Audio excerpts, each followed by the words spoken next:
बच्चों, एग्जाम बहुत ही सर पर आया हुआ है, 2-4 दिन बचा हुआ है, इसलिए हम आप लोगों के बीच में वही क्वेश्चन लेकर आने वाले हैं या आ रहे हैं जो आपके एग्जाम में निश्चित रूप से पूछे जाएंगे। इसलिए आप शुरू से लेकर लास्ट तक वीडियो देखना, क्योंकि यह आपके माइंड में कहीं ना कहीं रहेगा और आप आसानी से लिखकर आ सकते हैं।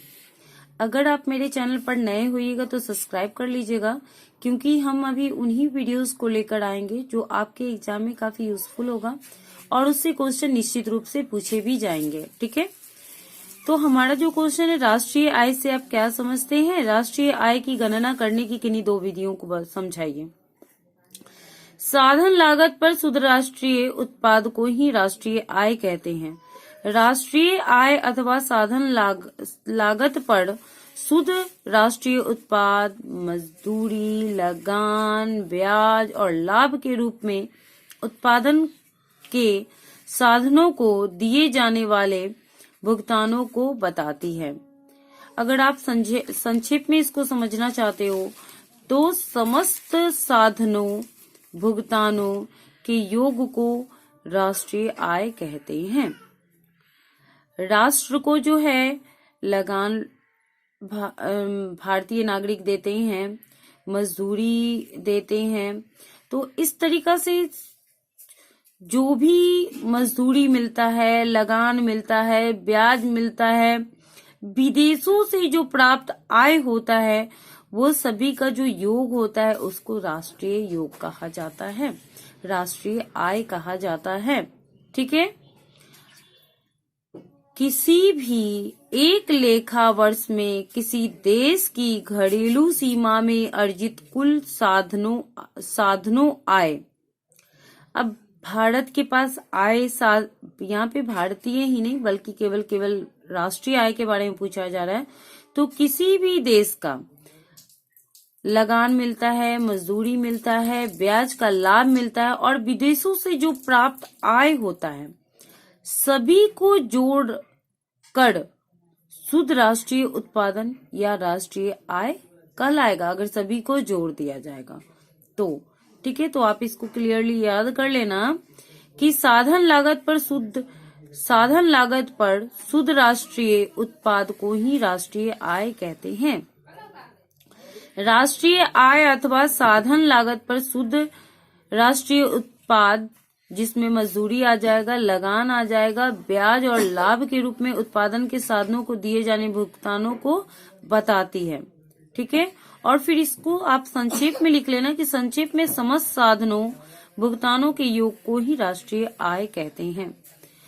ये तो हमारा क्लियर हो गया कि राष्ट्रीय आय से आप क्या समझते हैं। फिर हमारा जो क्वेश्चन है, राष्ट्रीय आय की गणना करने की किन्हीं 2 विधियों को बताइए। जो हमारा हो जाएगा कदम, उत्पादक उद्यमों की पहचान एवं वर्गीकरण। अगर आप राष्ट्रीय आय से क्या समझते हो उसको लिख देते हो, 5 नंबर का ही प्रश्न रहेगा, तो इसको भी केवल ये पॉइंट और आप ये पॉइंट लिख देना। ठीक है, तो आपका जो ये है क्वेश्चन कंप्लीट हो जाएगा कि पहला कदम उत्पादक उद्यमों की पहचान एवं वर्गीकरण हो जाएगा।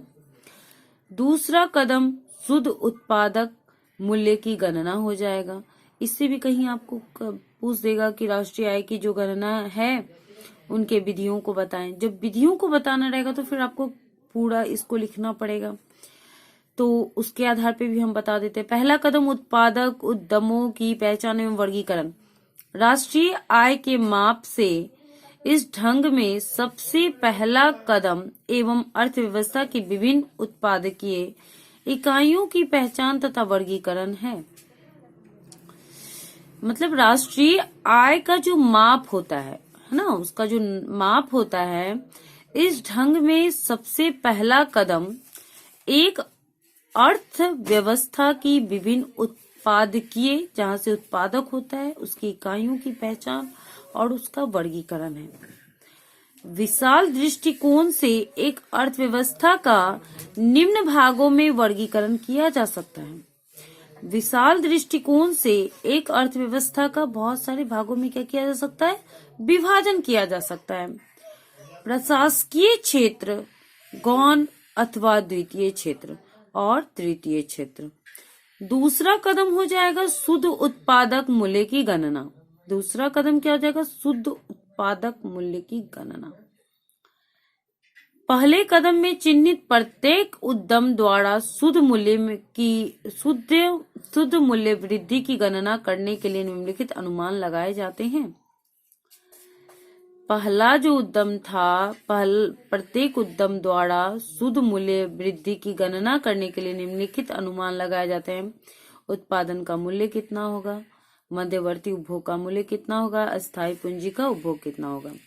ठीक है, तो इस तरीका से आप किसी क्वेश्चन को पढ़ो, समझो, उसके बाद लिखो। अगर राष्ट्रीय आय से क्या समझते हैं पूछे तो उतना लिखो, अगर दोनों पूछे तो उसको थोड़ा शॉर्ट बना दो, और केवल पूछे कि राष्ट्रीय आय की गणना करने की किन्हीं दो विधियों को समझाइए, तो आप इस तरीका से इस पॉइंट को आप यहाँ से इसको कंप्लीट कर सकते हो। ठीक है, तो ये जान लो कि एक क्वेश्चन अगर आप पढ़ते हो, प्रैक्टिस सेट में पढ़ते हो, क्योंकि अभी तो लास्ट टाइम है, प्रैक्टिस सेट को ही आपको कंप्लीट करना है, तो उससे आप खुद से क्वेश्चन बनाओ और उसको लिखो और उसको याद करो, ताकि आपका एग्जाम बहुत ही अच्छा जाए। थैंक यू मेरे वीडियो को देखने के लिए। फिर हम दूसरा क्वेश्चन लेकर आ रहे हैं आपके सामने। अभी हमारा नेक्स्ट वीवीआई क्वेश्चन है, राष्ट्रीय आय तथा घरेलू आय में अंतर स्पष्ट करें।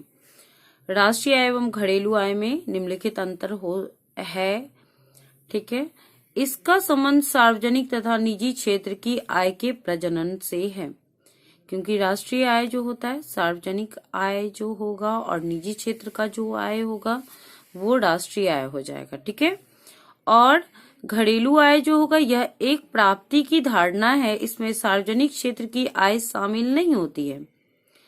ठीक है, घरेलू आय में सार्वजनिक क्षेत्र का आय नहीं ऐड होगा, बट राष्ट्रीय आय में वह जुड़ जाएगा। इसमें हस्तांतरण आय शामिल नहीं होती है, इसमें राष्ट्रीय प्रच्छन्नों पर ब्याज शामिल होता है। ठीक, इसमें परिवार और व्यक्तियों की हस्तांतरण आय शामिल होती है।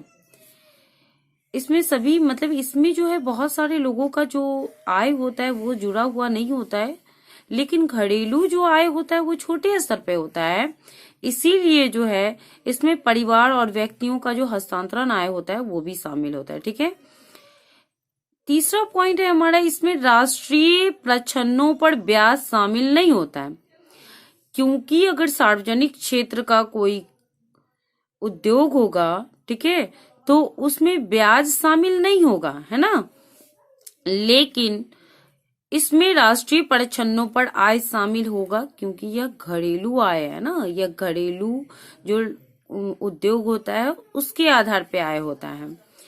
इसमें निगम कर तथा निगम बचतें शामिल होती है, इसमें निगम कर तथा निगम बचतें शामिल होती है, इसमें दोनों भुगतान शामिल नहीं होते हैं। ठीक है, क्लियर हो गया आपका क्वेश्चन कि राष्ट्रीय और घरेलू आय में अंतर स्पष्ट करें, या अंतर है या अंतर बताएं, इस तरीका से क्वेश्चन पूछेगा।